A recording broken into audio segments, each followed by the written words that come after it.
لنا محمدا عبد الله ورسوله وصفيه من خلقه وحبيبه أدى الأمانة وبلغ الرسالة ونصح الأمة وكشف الله به الغمة اللهم صل وسلم وزد وبارك على الحبيب المصطفى سيدنا ومولانا محمد رسول الله وعلى آله وعترته وأصحابه ومن والاه أما بعد. Alhamdulillah, kita sama-sama mengucapkan terima kasih tidak terhingga kepada Allah Azza wa Jalla yang telah memberikan kepada kita peluang daripada satu hari ke satu hari sehingga kita direzekikan puasa yang ke-17.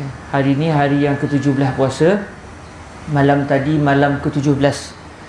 Malam 17 Ramadan, ada pendapat mengatakan malam 17 Ramadan lah malam Al-Quran diturunkan kepada Sayyiduna Rasulullah sallallahu alaihi wa alihi wasallam, iaitu di Gua Hira pada malam 17 pada bulan Ramadan, ketika Nabi alaihi salatu wasallam berusia 41 tahun.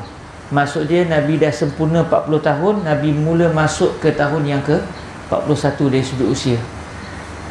Sebab Nabi lahir bulan Rabiul Awal, turun wahyu pada bulan Ramadan, Nabi sudah pun melepasi umur 40 tahun dan mula masuk ke usia 41 tahun.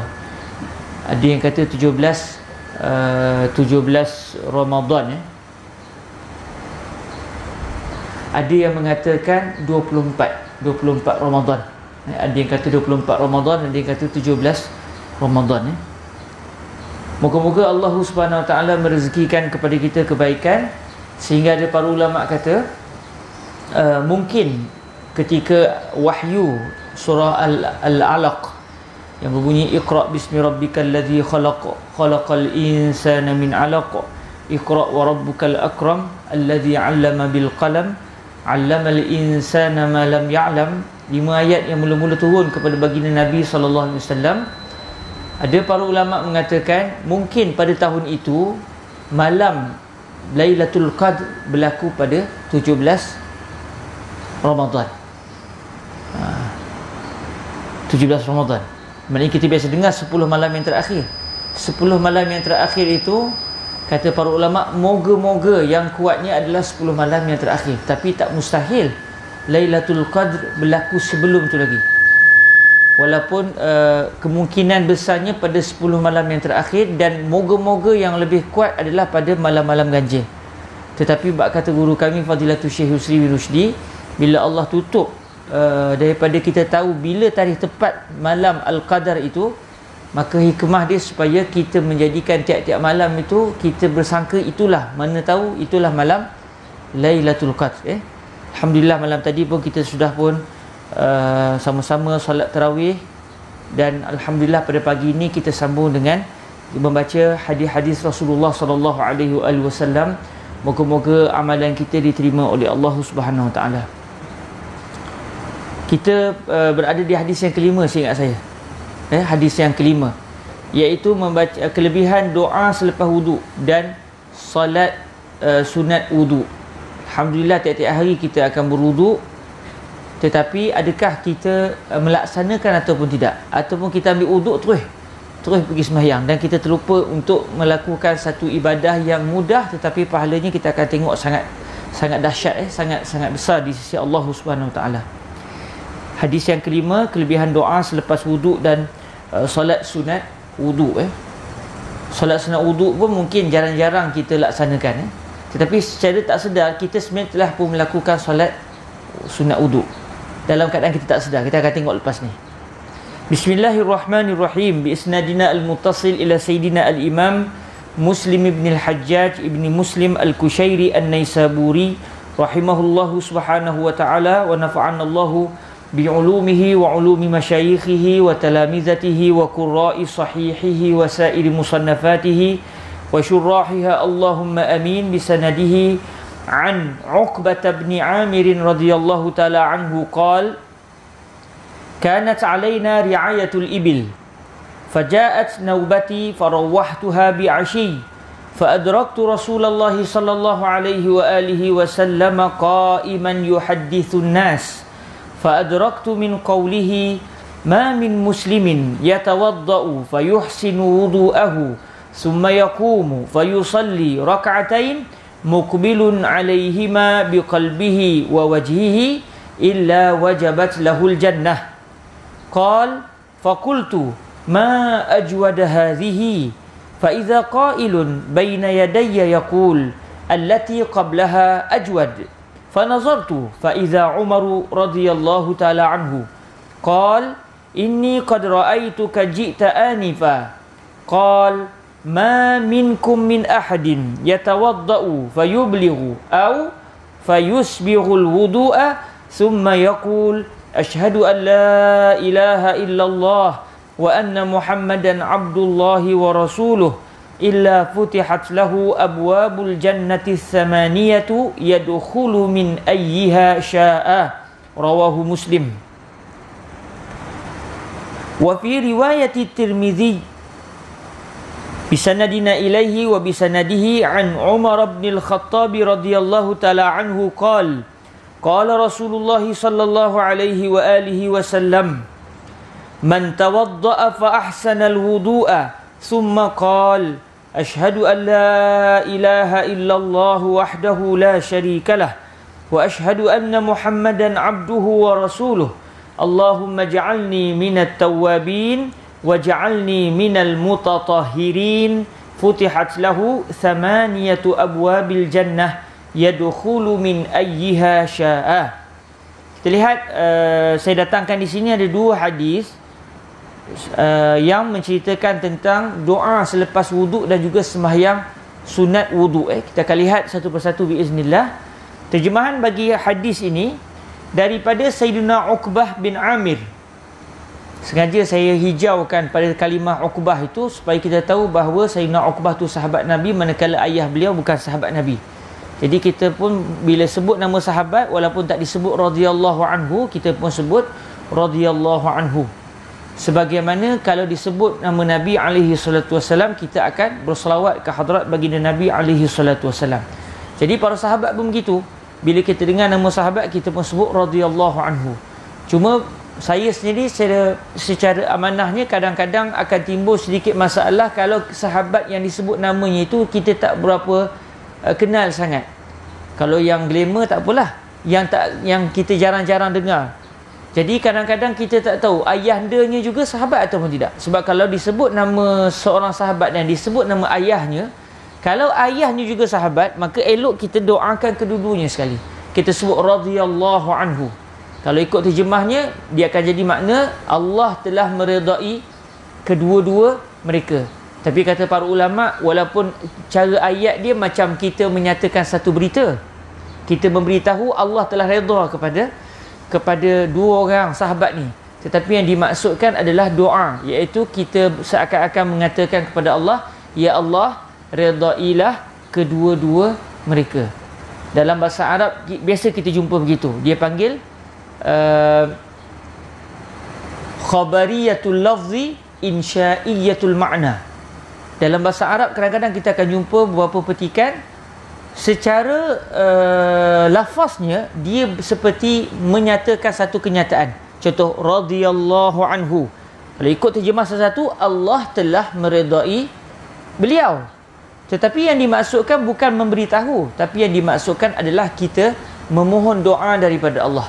Lalu secara lafaznya macam menyatakan satu berita, tetapi yang dimaksudkan adalah insyaiyah, iaitu satu petikan memohon daripada Allah Azza wa Jal.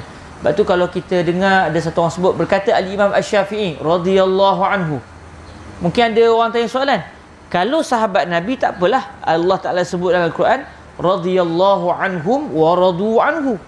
Allah sendiri telah memberitahu bahawa Allah telah redha kepada semua sahabat Nabi, dan semua sahabat Nabi telah redha kepada Allah Azza wa Jal, tanpa berkecuali.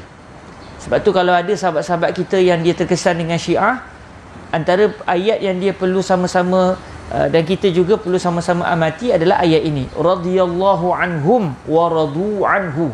Allah telah menyatakan bahawa Allah telah redha kepada semua sahabat Nabi. Jadi kalau ada seseorang dia tak suka pada sahabat bagian-bagian, maknanya dia telah membawa satu muskilah atau satu masalah pada diri dia, sebab dia tidak suka kepada orang yang diredai oleh Allah Azza wa Jal. Jadi kalau sahabat Nabi kita biasa sebut radhiyallahu anhu. Kalau macam Imam Syafi'i, kalau di Malaysia biasa kita sebut rahimahullah. Hatta kalau disebut rahimahullah pun ayat dia akan bermaksud Allah telah merahmati beliau.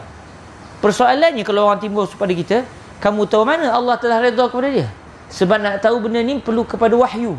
Kamu tahu mana Allah telah redha kepada Imam Syafi'i? Contoh. Jadi kita kata ayat saya tadi memang secara lafaz macam ayat petikan, ayat kenyataan, tetapi yang dimaksudkan adalah doa, iaitu saya ingin mengatakan, ya Allah, rahmatilah al-Imam Asy-Syafi'i, ya. Jadi balik kepada cerita kita, buku ni sengaja saya warnakan dengan warna hijau pada beberapa kalimah untuk menunjukkan itu adalah sahabat baginda Nabi SAW. Jadi kalau di sini contohnya Uqbah bin Amir, tahulah kita ayahanda kepada Sayyidina Uqbah ni tidak memeluk agama Islam, Jadi kita sebut radhiyallahu anhu, Ni pun satu nikmat kan, Allah rezekikan kita, ayah kita, keluarga kita semua memeluk agama Islam, Alhamdulillah. Daripada Sayyidina Uqbah bin Amir radhiyallahu taala anhu, beliau telah berkata, kami satu ketika dahulu telah dipertanggungjawabkan untuk mengembala unta. Dia kalau kita lihat dalam riwayat yang lain, kisah ini berlaku sewaktu Nabi dan para sahabat bermusafir.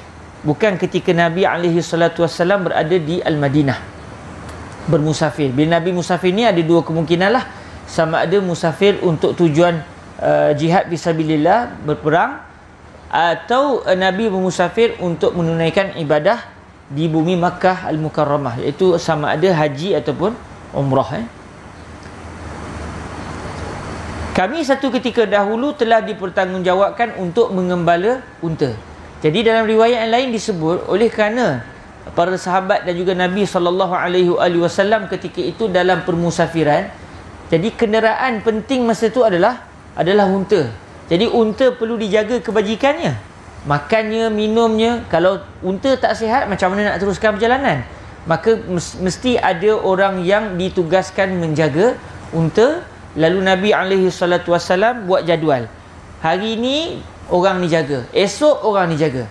Jadi satu hari itu sampailah giliran Sayyidina Uqbah bin Amir radhiyallahu taala anhu untuk menjaga unta. Kata beliau, maka datanglah giliran saya untuk mengembala. Lalu saya pun telah menghantar unta pulang ke kandang pada waktu petang. Bila nak masuk malam, beliau pun bawa unta. Asalnya unta ke sana ke sini, di dalam perjalanan itu makan makanan yang ada, kemudian ditarik unta itu, ditambat ke tempat yang khusus, supaya dia tak lari dan sebagainya. Jadi kata beliau, lalu secara tidak disangka-sangka saya telah menemui Rasulullah sallallahu alaihi wasallam. Slow je semua malam tadi qiyamul lail, malam tadi qiyamul lail. Itu yang sallallahu alaihi wasallam. Tapi yang penting kita berselawat, itu yang pentingnya lah. Malam tadi kita janji nak qiyamul lail, tapi tak apa, niyatul mukmin khairum min amalih. Niat seorang mukmin tu lebih baik daripada amalan dia. Walaupun kita niat nak berqiyamul lail di surau, tapi takdirnya tak ada siapa yang saya tak tahu lah kalau tuan-tuan datang, tapi tak apa, kita niat tu dapat pahala dah, insya-Allah.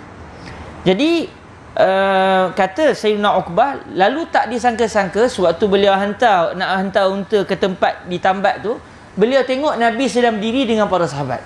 Kita boleh faham dalam perjalanan bersinggah, berehat, tiba-tiba tengok Nabi sedang berbicara. Kita tengok apa tindakan Sayyidina Uqbah. Ini satu benda yang sangat menarik. Kata beliau, lalu saya secara tidak disangka-sangka saya telah menemui Rasulullah sallallahu alaihi wasallam sedang berdiri berbicara kepada manusia yang ada bersama baginda. Apa yang dibuat oleh Sayyidina Uqbah? Lantas saya telah mendapati daripada sabdaan baginda, tidak ada daripada sebarang muslim pun, seorang muslim pun yang berwuduk lalu dia memperelokkan wuduknya sampai ke habis hadis. Jadi kita boleh faham apa yang berlaku. Beliau, Sayyidina Uqbah dan juga para sahabat memang satu rombongan dengan Nabi dalam perjalanan tersebut. Memang akan sentiasa bersama dengan Nabi. Tetapi ketika Sayyidina Uqbah tarik untanya untuk ditambat ke tempat yang khusus, Tiba-tiba beliau tengok Nabi sedang berbicara dengan para sahabat, sedang berdiri berborak dengan para sahabat. Apa sikap Sayyidina Uqbah? Ini peluang untuk dengar sabdaan Nabi alaihi salatu wasalam. Beliau terus bergegas bertemu dengan Nabi alaihi salatu wasalam. Siapa? Sebab para sahabat ni adalah satu generasi khusus yang Allah Ta'ala telah timbulkan, yang Allah padankan dengan Rasulullah, yang mereka ini adalah insan yang begitu tamak dengan kebaikan. Walaupun dalam masa yang sama tidak pula tamak dari sudut keduniaan. Nanti kita akan jumpa hadis para sahabat berdengki dari sudut pahala. Kita akan jumpa nanti. Para sahabat tertekan kerana ada orang miskin rasa pahala dia tak banyak. Berbeza dengan orang kaya. Dia bukan tension sebab tak ada duit. Dia tension pahala dia tak banyak. Ini kelebihan para sahabat Nabi alaihi salatu wassalam. Jadi Sayyidina Uqbah ketika dah letakkan unta di tempat yang khusus, terus beliau bergegas bertemu ke Nabi alaihi salatu wassalam. Tapi maknanya adalah hadis yang beliau terlepas tak dengar. Sebab Nabi pun bukan dah bagi tahu announcement siap-siap. Jadi kita ada majlis, tak ada. Kebetulan Nabi berdiri, borak dengan para sahabat. Nabi pun penyembang. Jadi adalah ucapan Nabi yang tak sempat didengar oleh Sayyidina Uqbah. Pun begitu, ada satu kaedah kata apa? Ma la yudraku kulluhu la yutraku julluhu. Kalau tak dapat semua, jangan tinggal semua. Jangan pula dah alang-alang tak dapat, tinggal terus lah. Bukan begitu konsep yang kita diajar oleh para ulama kita. Yang diajar adalah ma la yudraku kulluhu la yutraku julluhu. Mana yang kita tak dapat buat semua, jangan ditinggalkan kesemuanya. Sampai dalam masalah fiqh pun ada. Contoh satu orang katakan dia sembahyang berdiri dia tak larat, sembahyang fardu dia tak larat, dia tak mampu nak sembahyang berdiri, tetapi tiba-tiba dia rasa macam kuat je ni, tengah-tengah dia sembahyang duduk tu dia rasa dia mampu berdiri, wajib dia berdiri. Sebab ma la yudraku kulluhu la yutraku julluhu. Pada asalnya dia diberikan kelonggaran untuk sembahyang secara duduk sebab dia tak mampu. Tiba-tiba dia rasa ada kemampuan, maka walau sedikit jangan ditinggalkan yang dia mampu. Jadi Sayyidina Uqbah ibn Amir radhiyallahu taala anhu telah pergi kepada baginda Nabi alaihi salatu wasallam. Lalu kata beliau, lantas saya telah mendapati daripada sabdaan baginda. Sebab beliau tak dengar daripada awal. Yang beliau sempat dengar sampai itu yang beliau dengar daripada Nabi alaihi salatu wasallam. Nabi bersabda, tidak ada daripada sebarang muslim pun, maksudnya tidak ada daripada mana-mana orang muslim pun yang berwuduk lalu dia memperelokkan wuduknya. Dia bukan wuduk cincai lah, dia wuduk secara baik, cukup rukunnya, cukup syarat-syaratnya. Kemudian dia berdiri lalu dia melakukan solat sebanyak 2 rakaat. Ini yang dipanggil sebagai solat sunat wuduk, solat sunat wuduk. Yang kita pun biasa dengar yang Sayyidina Bilal ibn Rabah radhiyallahu taala anhu, Nabi dengar bunyi tapak kaki Sayyidina Bilal, bunyi cara jalan Sayyidina Bilal itu Nabi dengar di dalam syurga. Bila Nabi tanya, apa yang kamu lakukan? Kata Sayyidina Bilal, bila saya berwuduk saya akan sembahyang 2 rakaat. Jadi Nabi SAW dalam hadis ni menyatakan tidak ada seorang pun dia berwuduk kemudian dia memperelokkan wuduknya, kemudian dia berdiri lalu dia melakukan salat sebanyak 2 rakaat. Dia menghadap 2 rakaat tersebut dengan jantungnya dan wajahnya. Subhanallah. Nabi bayangkan ataupun Nabi gambarkan seakan-akan orang yang sedang solat itu dia menghadap solat dia. Macam kita, saya pandang tuan-tuan, dengan muka saya, dengan hati saya pandang tuan-tuan. Bukan kalau kita contoh satu orang, kalau kita tak suka dia, kadang-kadang dia menyembang tu kita apa? Pandang tempat lain. Cakap acuh tak acuh.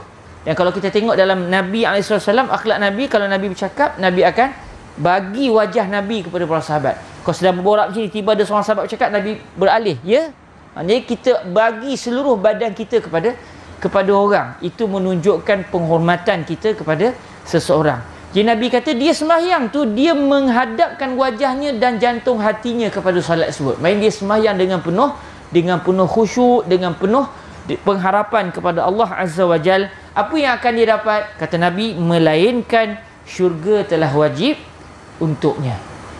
Melainkan syurga telah wajib untuknya. Tidak wajib kepada Allah tidak wajib untuk memasukkan siapa pun dalam syurga. Tetapi yang Nabi sebut di sini, maksud dia Allah Azza wa Jalla dengan rahmatnya, dengan belas ihsannya menjadikan orang ini akan dimasukkan ke dalam syurga.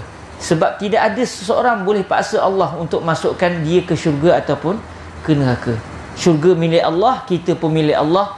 Ikut Allah nak letak kita di mana saja. Kalau ikut dari segi jabarutnya Allah, dari segi bongkaknya Allah, kalau ikut bahasa orang KL, aku kisah apa? Ada aku kisah. Syurga aku punya, kamu aku punya. Kalau aku nak letak kamu di mana pun, ikut akulah. Itu bongkaknya Allah Ta'ala. Sebab memang milik Allah Ta'ala. Tetapi ihsan Allah Ta'ala, yang beribadah akan diletakkan ke dalam syurga. Yang tidak taat kepada Allah, kadang-kadang diampunkan Allah. Yang teruk sangat, barulah akan diletakkan ke dalam api neraka dengan sebab keadilan Allah, bukan dengan sebab Allah Ta'ala tidak adil. Sebab tu dalam satu hadis Nabi pernah sebut, Allah Ta'ala berfirman, ya ibadi inni haramtu zulma ala nafsi wa ja'altuhu bainakum muharrama fala tazalamu. Wahai hamba-hambaku, aku telah mengharamkan kezaliman ke atas diriku. Aku haramkan untuk aku buat zalim dengan makhlukku. Kata para ulama, kalau Allah buat apa benda pun tak akan ada isu zalim. Sebab zalim ni buat benda bukan pada hak kita. Buku tuan-tuan saya rampas, zalim. Surau ni contoh, tiba-tiba saya guna air surau ni untuk saya buat mandi, basuh baju sebagainya, zalim. Sebab bukan hak saya guna. Tetapi Allah Azza wa Jal, kalau Allah nak guna kita pun macam mana sekalipun, itu hak Allah. Sebab kita adalah ciptaan Allah Azza wa Jal. Jadi maksud melainkan syurga telah wajib untuknya, maksud dia Allah dengan kasih sayangnya telah memberikan kurniaan kepada orang tersebut untuk mendapatkan syurga Allah Azza wa Jalla. Mudah ya, ambil wudu, sembahyang 2 rakaat. Nabi tak kata pun mesti sentiasa. Nabi tak sebut kena setiap hari kena buat macam tu. Siapa yang pernah buat walau sekali, dia akan mendapat ganjaran ini. Agak-agak umat Nabi pernah tak buat? Umat Rasulullah agak-agak buat tak? Bila umat Nabi semuanya buat, maksud dia umat Nabi SAW semuanya akan ke syurga Allah Azza wa Jalla. Subhanallah. Tapi yang ada yang masuk neraka, betul, ada yang masuk neraka, tetapi akan dikeluarkan semula daripada api neraka pada satu ketika nanti. Beliau, iaitu Sayyiduna Uqbah bin Amir, telah berkata, Sayyidina Uqbah dengar hadis ni sebab beliau terlambat tadi. Beliau dengar hadis ni, beliau kata, maka saya telah berkata, alangkah bagusnya sabdaan ni. Sangat mudah, ambil wudu, sempurnakan wudu, sembahyang 2 rakaat. Sangat mudah. Maka kata beliau, alangkah bagusnya sabdaan ini. Maka tiba-tiba ada seorang di hadapan saya berkata, masing-masing kita boleh bayangkan, Nabi berdiri, semua menghadap Nabi. Jadi Sayyidina Uqbah datang lewat. Jadi adalah orang depan Sayyidina Uqbah. Dalam keadaan semua menghadap baginda Rasul sallallahu alaihi wasallam. Lalu ada seseorang di hadapan saya telah berkata, sabdaan yang sebelumnya adalah lebih bagus lagi. Yang kamu tak dengar tadi. Kami datang awal, kami dengar. Kamu dari terlambat, ada yang kamu tak dengar. Yang tu lagi bagus. Yang ni pun bagus juga. Tapi ada yang lagi bagus. Memang lagi senang untuk ke syurga Allah Azza wa Jal. Maka saya pun memandang kepadanya. Siapa orang ni? Rupa-rupanya orang tersebut adalah Sayyiduna Umar radhiyallahu ta'ala anhu. Beliau, iaitu Sayyidina Umar, telah berkata, sesungguhnya saya telah melihat anda datang sebentar tadi. Saya perasan kamu datang tadi, kata Sayyidina Umar. Baginda sebelum anda tiba tadi telah bersabda. Maknanya orang yang tahu sampaikan kepada yang tidak tahu. Tidak ada seorang pun daripada kamu semua yang berwudu lalu dia menyampaikan atau yang baginda sabdakan adalah memanjangkan. Jadi kalau kita tengok dalam hadis disebut kalimah au. Ma minkum min ahadin yatawaddau fayublighu au fayusbighu. Jadi di sini dalam ilmu hadis akan disebut syakkur rawi. Ulama hadis telah berbeza pendapat, tak pasti mana satu sabdaan Rasulullah. Adakah Nabi sebut fayublighul wudu atau yang Nabi sebut fayusbighul wudu. Walaupun kedua-dua maknanya hampir sama, tetapi oleh kerana salah seorang perawi ada tak pasti, yang saya dengar daripada guru saya mana satu yang ni ke yang ni oleh kerana tak pasti disebutkan kedua-duanya sekali atas sebab amanah. Jadi kita pun begitu. Kalau tak pasti, kalau tak tahu, jangan malu untuk kata saya tidak tahu. Tidak akan rendah seorang itu di sisi Allah kalau dia tak tahu, dia kata dia tak tahu. Bahkan saya teringat apa yang selalu dilakukan oleh guru-guru kami di Al-Azhar, bila bagi ijazah sanad, antara wasiatnya, jangan malu sebut tak tahu kalau tidak tahu. Siapa yang kata saya tidak tahu, maka dia telah memberikan satu fatwa. Siapa kata saya tak tahu, dia telah berkata benar kepada orang yang bertanya soalan kepada dia. Tapi susah juga tu. Kadang-kadang orang kata nampak lekeh sangat, tak tahu. Kan? Orang tanya soalan tiba-tiba tak tahu. Saya tak tahu. Ada orang dia lapik, saya rujuk semula. Tak apalah, itu bahasa lapik. Yang penting maknanya jangan memandai-mandai. Ada juga kawan-kawan kita kadang-kadang dia tak tahu tapi dia jawab dulu, lepas tu baru tanya balik. Betul tak tadi? Yang kawan tu dah dapat jawapan dah. Dah pernah berlaku di tempat saya sendiri, di Gombak satu ketika dahulu. Ada sahabat sama-sama tontor sama-sama tontor. Kalau sebut nama mungkin Ustaz Mujib ingat tu kan. Orang Perlis Dia mengajar kuliah subuh tempat saya. Bulan Ramadan rasanya. Bukan bulan Ramadan, sebab lepas tu saya ajak dia pergi ke rumah. Jadi ceritanya dia pun mengajar. Dia pun kata, makcik, pakcik, makcik, kalau bersumpah hati-hati. Mau satu makcik pun angkat tangan. Kalau saya pernah bersumpah dengan nama Allah, tiba-tiba saya langgar sumpah saya, apa saya kena buat ustaz? Kata ustaz tu, sahabat kami jugalah, dia kata kena puasa 3 bulan berturut-turut. Saya masa tu tengah terus ingat balik ayat Allah Ta'ala sebut fakafaratuhu it'amu 'asharati masakin. Puasa 3 bulan berturut-turut ni, 2 bulan berturut-turut. Dia sebut puasa 2 bulan berturut. Ini puasa bulan Ramadan kan. Saya yang silap ni masa tu, saya tak angkat tangan dan tegur tu. Itu silap saya. Baru budak lagi masa tu, baru umur 20 tahun, balik cuti di Penusir. Berasa bersalah betul. Tapi makcik tu kata, 2 bulan makcik. Nanya makcik tu. Saya tak tahulah dia dah puasa 2 bulan tu tak habis lagi. Nanya. Tapi sebenarnya kalaulah tak tahu, jawab tak tahu, dan mungkin dia sebenarnya tersasul. Silapnya saya tak tegur. Cuma saya tegur lepas tu. Yang kesian makcik tu lah. Apalah nasib makcik tu puasa 2 bulan berturut-turut tersalah, bersumpah dengan nama Allah saja. Jadi disebutlah hadis ini, lalu dia memanjangkan atau yang baginda sabdakan. Nampak? Amanah para ulama kita. Kalau tak pasti, sebut tak pasti. Yang ni, yang imam ni, itu yang Nabi sabdakan. Cuma mana satu tak pasti. Adakah Nabi sebut fayubliru, terjemahnya lalu dia menyampaikan, atau fayusbiru, iaitu memanjangkan. Lalu dia menyampaikan, atau yang baginda sabdakan adalah memanjangkan wuduk. Kemudian dia berkata, maksud memanjangkan wuduk ni apa?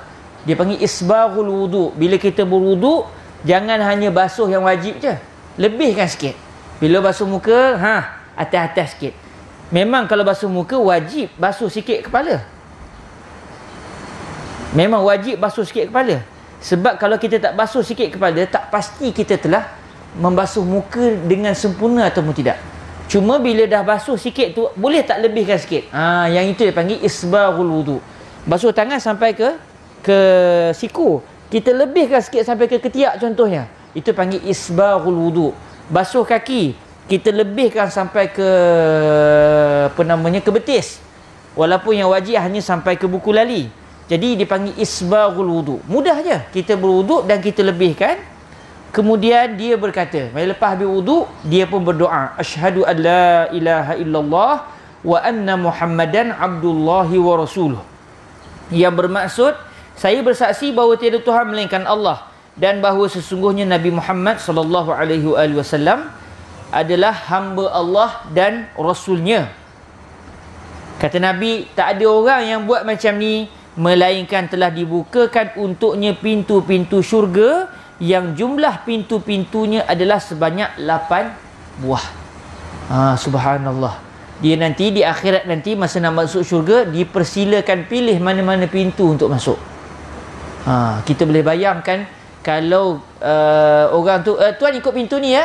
Okey, tuan boleh ikut pintu ni. Itu pun dah seronok dah boleh masuk syurga tu. Rasa alhamdulillah.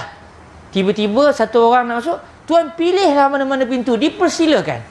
Dia jadi orang yang sangat istimewa di sisi Allah Azza wa Jal. Tapi apa dia buat?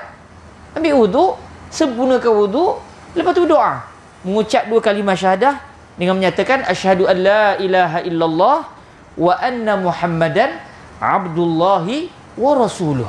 Hanya dengan amalan yang sangat mudah ni, lebih senang daripada nak sembahyang sunat wuduk tadi. Lepas tu kata Sayyidina Umar, yang kamu tak dengar lagi bagus, lagi senang. Kalau yang kamu dengar tu masuk syurga, yang ni dibuka ke 8 pintu syurga Allah Azza wa Jal. Syurga ada 8 pintu, neraka ada 7 pintu. Allah Ta'ala sengaja menjadikan syurga sebanyak 8 pintu, manakala neraka 7 pintu, dalam keadaan penduduk neraka lagi ramai daripada penduduk syurga. Kalau satu rumah penduduknya ramai, patut pintu lagi banyak. Tetapi Allah sengaja menjadikan pintu syurga yang penduduknya lebih sedikit berbanding dengan penduduk neraka, dilebihkan pintu syurga dan disikitkan pintu neraka untuk menyatakan inna rahmati sabaqat ghadabi, sesungguhnya rahmatku mendahului kemurkaanku. Jadi ke-8 pintu syurga itu akan dibuka kepada orang tersebut. Dia akan memasuki syurga daripada sebarang pintu-pintu yang dia mahu. Kalau kita tengok, yang ni menjadi amalan kita. Biasanya lepas berwuduk, harapnya doa lah tak? Doa lepas wuduk tu. Kalau berasa tak sempat sangat, sekurang-kurangnya asyhadu an la ilaha illallah wa anna Muhammadan, eloknya tambah sikit wa anna sayyidana Muhammadan abdullahi wa rasuluhu. Ini hadis yang diriwayatkan oleh Al-Imam Muslim. Hadis ini telah diriwayatkan oleh Al-Imam Muslim. Kalau kita buka dalam Sahih Muslim jilid 1, hadis yang ke-576, kita akan jumpa hadis ni. Hadis ni masih di awal-awal Sahih Al-Bukhari, Sahih Muslim.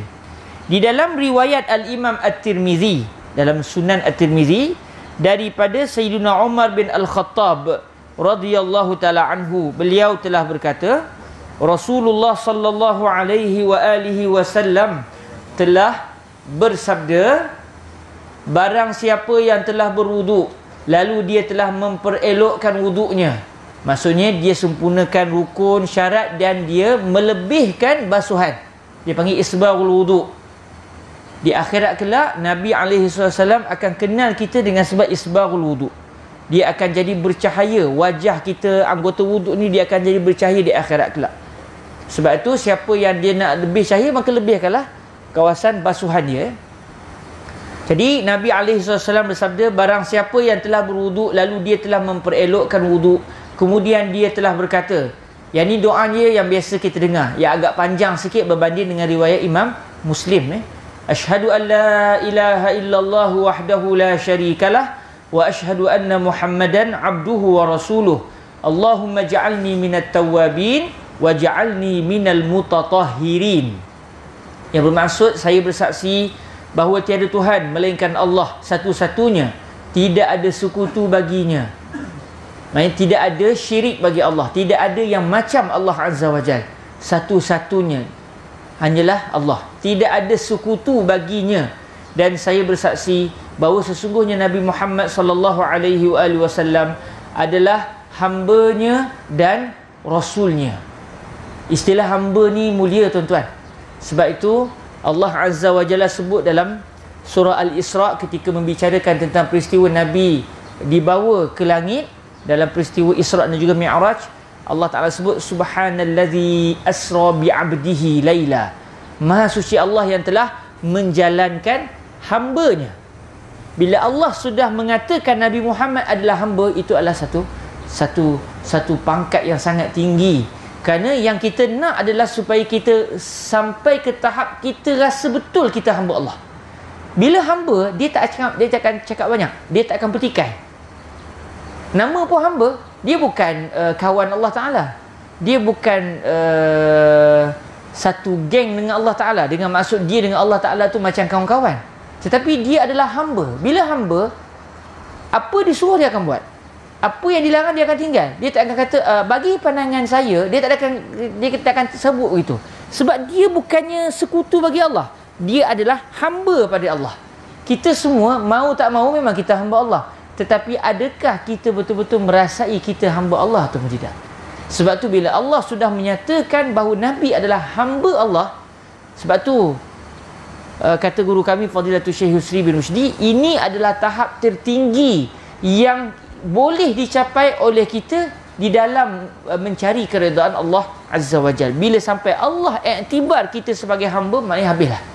Walaupun Nabi Muhammad bukan sekadar hamba, Rasul Allah, kekasih Allah, tetapi Allah guna pangkat paling tinggi, iaitu pengiktirafan daripada Allah bahawa Sayyiduna Rasulullah sallallahu alaihi wasallam adalah hamba. Sebab tu ketika dapat 50 waktu, Nabi kata apa? Tak kata apa. Tapi bila dicoih sikit oleh Nabi Musa, hamba umatmu tak mampu ya Rasulullah. Rasulullah situlah pula sebut pasal umat, bis. Mula-mula 50 waktu, okey, 100 waktu ke pulanglah. Ada Allah suruh, ikutlah. Bila lalu langit yang ke-7 tu, jumpa dengan Nabi Allah Ibrahim. Nabi Ibrahim pun tak kata apa. Sebab Nabi Ibrahim pun sikapnya begitu. Nak dicampak ke api ke, nak diselamatkan ke, serah ke Allah Ta'ala. Sampai Sayyidina Jibril boleh tanya, abika hajah, ada nak minta tolong tak? Amma ilaika fala, nak minta tolong pada kamu, tidak. Sikap Nabi Ibrahim tu begitu. Semua Nabi-Nabi begitu. Tetapi ada satu sikap yang menonjol pada setiap Nabi. Adapun Nabi Musa AS, Nabi Musa kesian ke kita. Sebab Nabi Musa bandingkan umat baginda dengan umat Nabi. Kita dah halu-halu, umur pun pendek-pendek. Umat Nabi Musa dengan gagah-gagahnya itu pun 2 waktu sehari semalam pun tak buat. 2 waktu pun tak buat. Subhanallah. Nak katanya Nabi Musa sebab tak tahu perkara ghaib, Nabi Musa pandang berdasarkan realiti umat baginda. Nabi Musa merasakan kita, maknanya kalau dah umat Nabi Musa pun tak mampu, kita lagi tak mampu, nak pula 50 waktu. Nabi Musa coy Rasulullah, umatmu ya Rasulullah tak mampu. Bila sebut pasal umat, maka Nabi pun naik. Walaupun nak kira-kiranya pada asalnya Nabi sudah redha dengan segala keputusan Allah. Sebab Nabi adalah hamba. Samalah kalau kita bacalah hadis apa pun kita akan jumpa sifat ini pada Nabi. Pernah berlaku, kita tengok dalam baru ni, semalam dia orang tunjuk apa Mekah macam banjir, hujan sampai hujan batu, hujan air batu. Pernah berlaku pada zaman Nabi, kemarau teruk sangat. Ada Nabi angkat tangan minta turun hujan, Nabi tak minta. Sebab apa? Apa yang Allah putus, khas. Itu yang baik bagi Allah Ta'ala. Buatlah apa saja, aku hamba. Itu konsepnya. Akhirnya sewaktu Nabi sedang berkhutbah, satu orang sahabat sewaktu khutbah sebut pada Nabi. Yang kata para ulama, ini menunjukkan tak ada masalah kalau kita nak meminta daripada khatib kalau sedang berkhutbah. Tapi kalau buat di Malaysia, sok-sok apa lah, tengah berkhutbah, Ustaz, nanti jangan lupa dalam doa nanti. Memang terkejut orang. Semuanya pandang slide tapi dari segi fiqah tak ada masalah. Tapi saja nak menyembang tak boleh. Ustaz dah buka puasa hari ni mana? Tengah-tengah khutbah. Tak adalah. Jadi sewaktu Nabi sedang berkhutbah tu, seorang sahabat bangun, ya Rasulullah, habis mati binatang ternak, habis mati tumbuh-tumbuhan kami, mintalah kepada Allah untuk turun hujan.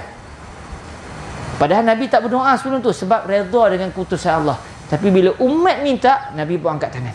Bila Nabi angkat tangan, kata Sayyidina Anas bin Malik, peringkat awal kami tengok langit kosong, tak ada awan. Tiba-tiba kami tengok awan datang macam gunung. Nabi baru angkat tangan, dah menitis dah air daripada janggut Nabi. Nabi turun daripada mimbar, hujan. Berapa lama? 7 hari hujan. Tak berhenti-berhenti. Ada Nabi minta, ya Allah, hujan ni sampai dah teruk dah Madinah ni. Nabi tak doa. Sebab redha dengan keputusan Allah. Itu sikap Nabi. Akhirnya sewaktu khutbah Jumaat yang seterusnya, para ulama tak pasti sahabat yang sama atau sahabat yang lain minta masa khutbah agak, ya Rasulullah, habis tenggelam binatang-binatang kami, mintalah kepada Allah Ta'ala supaya kami diselamatkan. Ni hujan teruk sangat ni. Barulah Nabi angkat tangan. Nabi kata, Allahumma hawalaina wala alaina. Ya Allah, jadikan hujan ini di samping kami, bukan di atas kami.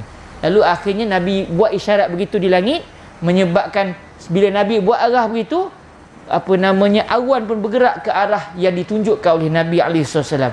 Kata Sayyidina Anas, kalau tak silapnya yang meriwayatkan hadis ni, Madinah ni jadi macam bulatan. Hujan turun di keliling Madinah, tapi Madinah tu tak turun-turun hujan. Sebab dah seminggu hujan, jadi subur Madinah. Subhanallah. Jadi Rasulullah di situ sentuh sikit Nabi tentang umat, Nabi akan buat apa saja. Tu sampai dah tertekan sendiri tu, dia suruh berhenti lah tu. Okey. Jadi dalam doa ini disebut, saya bersaksi bahawa tiada Tuhan melainkan Allah satu-satunya, tidak ada sekutu baginya, dan saya bersaksi bahawa sesungguhnya Nabi Muhammad SAW adalah hamba-Nya dan Rasul-Nya. Ya Allah, jadikanlah saya daripada kalangan mereka yang bertaubat. Allahumma amin. Dan jadikanlah saya daripada kalangan mereka yang bersuci. Suci tubuh badan, suci juga dari segi kejiwaan. Kata Nabi, siapa yang buat perkara ini, nescaya telah dibukakan untuknya 8 buah pintu-pintu syurga. Dia akan memasuki syurga daripada sebarang pintu-pintu yang dia mahu. Jadi kalau kita lihat, tuan-tuan yang dirahmati Allah, hadis yang kita baca tadi, dia cerita tentang dua benda. Iaitu ada hadis bicara tentang kelebihan sembahyang sunat wuduk. Yang ni elok kita amalkan. Ambil je wuduk, kalau boleh selesai je wuduk, masa basah-basah lagi tu kita terus sembahyang sunat 2 rakaat. Niat ni dalam hati lah. Masa kita angkat takbir tu, datangkan niat dalam hati, sahaja aku sembahyang sunat wuduk. Kalau kita nak lafaz niat, boleh juga. Bahkan sunat dalam mazhab Imam Syafi'i, bila kita sembahyang, kita lafazkan niat. Sebab tu kalau tuan-tuan tengok imam-imam kita, bila nak sembahyang, usalli fardhu zuhri contoh, dilafazkan niat. Dalam mazhab Imam Syafi'i kita memang sunat. Bahkan ada ulama mazhab Syafi'i kita kata wajib lagi untuk melafazkan niat. Cuma pendapat yang kata wajib, pendapat yang lemah. Yang kuat adalah disunatkan sahaja. Okey. Kalau kita nak lafaz niat, kita boleh sebut usalli sunnatal wudu'i raka'ataini lillahi ta'ala. Kita lihat pengajaran hadis ini. Yang pertama, kita disunatkan untuk membaca doa selepas wuduk, yang ganjaran membacanya adalah dapat memasuki syurga secara penuh kegemilangan apabila seluruh pintu syurga dibuka seluas-luasnya untuk mempersilakan kita memasukinya.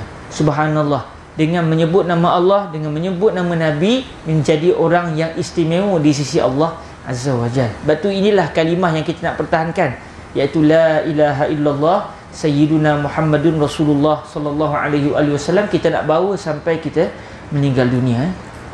Doa tersebut berdasarkan gabungan pelbagai riwayat dengan tambahan kalimah Sayyidina. Dalam hadis tak ada Nabi sebut kalimah Sayyidina, tetapi atas dasar beradab dengan Sayyiduna Rasulullah sallallahu alaihi wasallam, sebagian ulama berpendapat, ni pendapat para ulama, berpendapat eloklah kita tambah kalimah Sayyidina. Bahkan sebagian ulama kata begitu juga dalam solat. Bahkan ada para ulama kata, contoh macam Al-Imam Al-Bajuri radhiyallahu ta'ala anhu, salah seorang ulama besar dalam mazhab Imam Syafi'i, kata hatta dalam azan pun tak ada masalah. Cuma tak masyhur lah kita di Malaysia ni.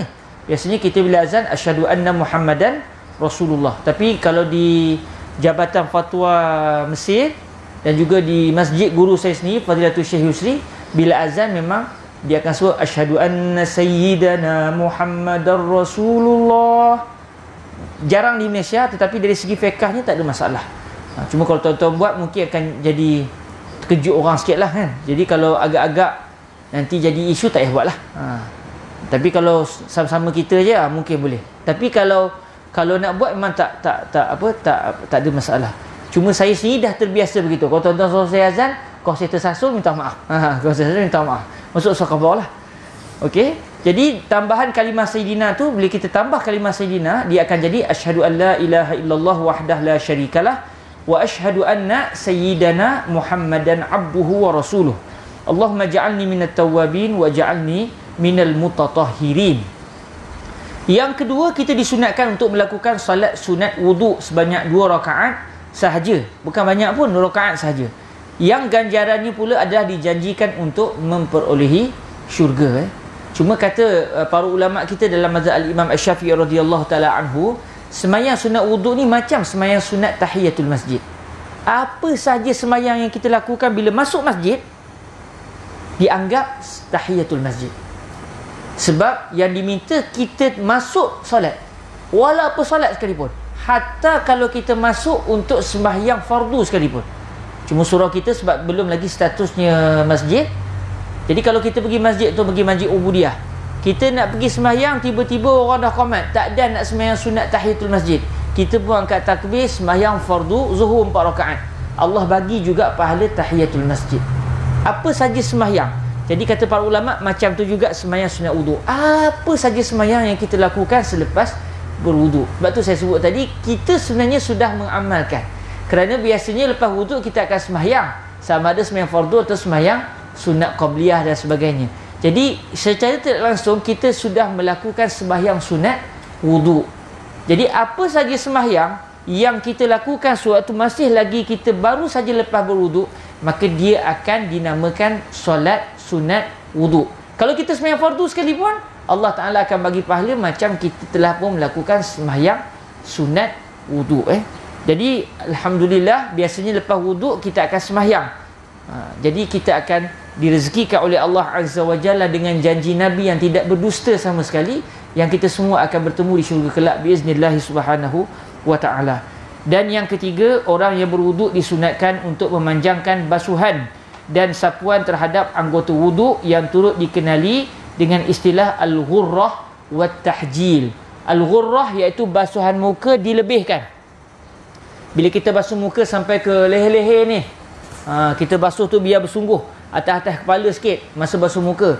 Telinga pun kita basuh. Sebab tu telinga dalam mazhab Imam Syafi'i, siapa yang betul-betul amal mazhab Syafi'i, telinga dia bersih. Masa basuh muka dia basuh telinga, masa sapu kepala dia sapu sekali telinga, masa sapu telinga khusus sapu lagi. 3 kali telinga disentuh air, ketika basuh muka, ketika sapu kepala dan ketika kita menyapu telinga secara khusus. Jadi ketika basuh muka tu kita lebih-lebihkan, itu dipanggil al-ghurrah. Bila kita basuh tangan dan dilebihkan, serta kita basuh kaki dan dilebihkan, itu dipanggil at-tahjil. Itu disebut al-ghurrah wa tahjil. Ghurrah dan tahjil.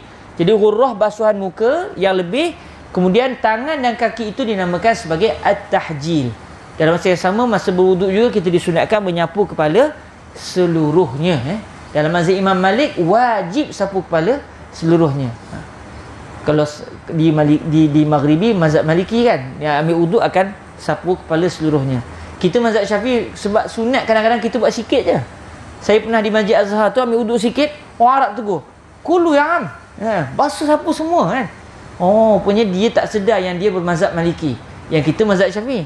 Tapi walaupun ada khilaf dalam mazhab Maliki dengan mazhab Syafi'i, ada pula satu kaedah dipanggil al-khuruju minal khilafi mustahab. Keluar daripada khilaf para ulama itu dituntut. Dalam mazhab Syafi'i sunat, dalam mazhab Imam Malik wajib. Elok kita pegang pendapat Imam Malik supaya kita keluar terus daripada khilaf para ulama. Sebab kalau kita sapu sikit je, kalau mazhab Syafi'i asal sentuh, macam tu pun dah selesai dah. Ambil tangan, itu je, sentuh. Tapi dalam mazhab Imam Malik, wuduk tak sah. Kalau kita tetap buat macam tu, sembahyang kita sah berdasarkan mazhab Imam Syafi'i. Tapi ada ulama kata wuduk tak sah. Jadi eloknya kita keluar daripada khilaf para ulama dengan kita menjadikan semua ulama kata ibadah kita adalah sah. Walaupun dari segi fiqahnya, ini sunat, yang ni wajib.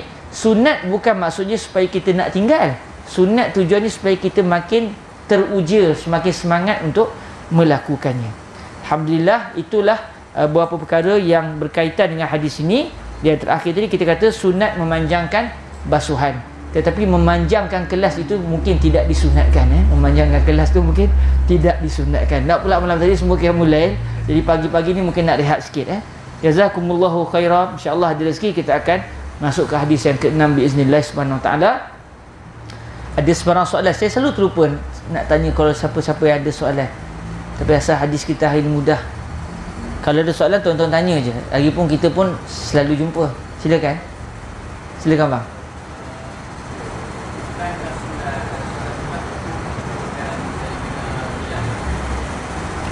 Sunat wuduk. Okey, dari segi sejarahnya, solat sunat wuduk ni adalah satu perbuatan yang diada-adakan oleh Sayyidina Bilal pada asalnya. Maknanya ketika Nabi tanya Sayyidina Bilal, apa yang kamu buat? Sayyidina Bilal kata, saya setiap kali lepas wuduk saya sembahyang. Maknanya beliau melakukan satu perbuatan yang tidak diajar oleh Nabi. Selepas itu Nabi menggalakkan dengan hadis yang kita dengar tadi. Jadi sebenarnya dia tidak berlaku pertemuan lah, kerana perbuatan Sayyidina Bilal itu pada asalnya ijtihad Sayyidina Bilal. Dan di sinilah kata para ulama, bukan semua bid'ah adalah diharamkan. Sebab tu kalau satu bid'ah itu benda yang dibuat oleh seseorang yang tidak dibuat oleh Nabi, kalau masih dalam ruang lingkup syariat, maka dia akan dianggap sebagai bid'atun hasanah. Contoh macam tindakan Sayyidina Bilal tadi. Dalam masa yang sama, selepas itu Nabi memperakui tindakan Sayyidina Bilal. Jadi yang kita dengar tadi itu adalah hadis yang Nabi menceritakan tentang kelebihan siapa yang sembahyang sunat wuduk dalam masa yang sama. Sebelum itu memang Sayyidina Bilal sendiri sudah melakukan satu perbuatan dan akhirnya diperakui oleh Nabi. Cuma macam saya sebut sebelum ni, bukannya perbuatan Sayyidina Bilal itu sah sebab Nabi akui, kerana Sayyidina Nabi sudah mendengar derapan tapak kaki Sayyidina Bilal sebelum Nabi tahu apa yang dibuat oleh Sayyidina Bilal Ibnu Rabah radhiyallahu taala anhu wa ardahu. Jazakumullah khair. Silakan. Apakah fadilat ataupun kelebihan kita mengucapkan radhiyallahu anhu? Adanya kelebihan yang manfaat yang okey. Apa kelebihan kalau kita sebut radhiyallahu anhu kepada para sahabat? Jawapannya saya tak tahu. Itulah dah belajar terus kan. Saya tak tahu apa kelebihannya. Cuma kita mendoakan. Kita mendoakan para sahabat dan kita memperakui bahawa para sahabat ni memang kekasih Allah. Bila mendoakan seorang Muslim, ada malaikat kata apa? Amin walaka bimisl. Amin, dan kamu pun dapat macam yang kamu doakan. Mungkin itulah kelebihan yang bakal kita dapat apabila kita sebut radhiyallahu anhu. Maka kita berdoa, ya Allah, redailah sahabat Nabi bagian fulan bin fulan ini. Maka ada malaikat yang akan mengatakan amin, dan kamu pun akan dapat apa yang kamu doakan. Moga-moga Allah juga redha kepada kita. Kalau Allah sudah redha, orang yang diredai Allah tidak akan dibalas dengan murka Allah Azza wa Jalla. Sebab tu dalam syurga nanti, setelah kita semua seronok dalam syurga, Allah Ta'ala sebut, aku nak bagi satu nikmat yang paling tinggi sekali. Dan bila Allah Ta'ala, bila sampai kita dalam hadis, kita akan tanya, apa lagi nikmat yang kami tak rasa ya Allah? Semua dah kami rasa dalam syurga ni, ada lagi ke nikmat kami tak rasa? Akhirnya Allah kata, aku berikan keredaanku kepadamu.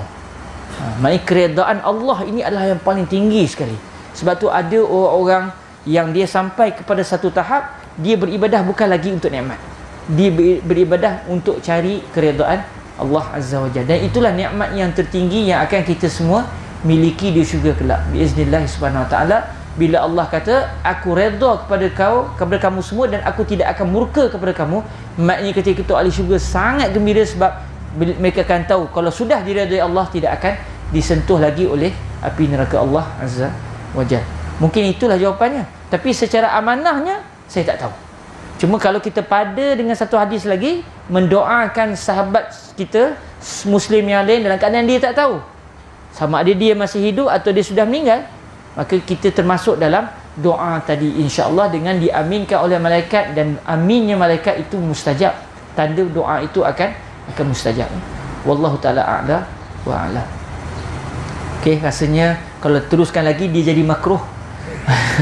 Dia jadi makruh dah ni. Okey, aku lu qauli hadza wa astaghfirullah li wa lakum. Kita sama-sama tangguhkan majlis kita dengan berselawat ke hadrat Sayyiduna Rasulullah sallallahu alaihi wa alihi wasallam. Allahumma salli afdala salatin ala as'adi makhluqatika Sayyidina Muhammad wa ala alihi wa sahbihi wa sallim adada ma'lumatika wa midada kalimatika kullama zakaraka dzakiruna wa ghafala an dzikrihil ghafilun. Allahumma salli afdala salatin ala as'adi makhluqatika Sayyidina Muhammadin wa ala alihi وصحبه وسلم عدد معلوماتك ومداد كلماتك كلما ذكرك الذاكرون وغفل عن ذكره الغافلون اللهم صل أفضل صلاة على أسعد مخلوقاتك سيدنا محمد وعلى آله وصحبه وسلم عدد معلوماتك ومداد كلماتك كلما ذكرك الذاكرون وغفل عن ذكره الغافلون سبحانك اللهم وبحمدك أشهد أن لا إله إلا أنت أستغفرك وأتوب إليك بسم الله الرحمن الرحيم والعصر إن الإنسان لفي خسر إلا الذين آمنوا وعملوا الصالحات وتواصوا بالحق وتواصوا بالصبر. Terima kasih semua. Jazakumullahu khairan. أقول قولي هذا وأستغفر الله لي ولكم. السلام عليكم ورحمة الله وبركاته.